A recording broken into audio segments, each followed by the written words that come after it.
Mheshimiwa Simon Mbogo hatujakutana huu mwaka mpya tangu tuachane Disemba kwenye tournament. Sisi tuko tu hapa Airbase, tumetulia tu. Mimi niko na sound engineer yangu hapa. Unaitwa nani sound engineer? Kwa majina meta Ondicho Samuel. Yeah. So tuko na Ondicho hapa, alikuwa sound engineer wangu hapa tukitangaza mpira kwenye uwanja.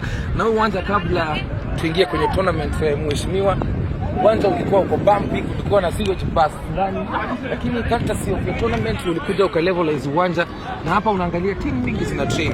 Pale kuna Isili Youth, hapa kuna Melao FC wana train, pale kuna Walala, kuna Poleka zile pande nyingine. Tuko na timu mingi kabisa, hadi watoto wana train mpaka kule mwisho. Kwa hivyo kila mtu anafurahia kwamba saizi at least uwanja uko sawa. Uwanja hakuna story ya sewage zilikuwa zinapita hapa, zina pass zinakuwa 1 2 3, lakini iko sawa saizi. So tunasema ni hivi, mheshimiwa, tembea Airbase, bado tuko hapa.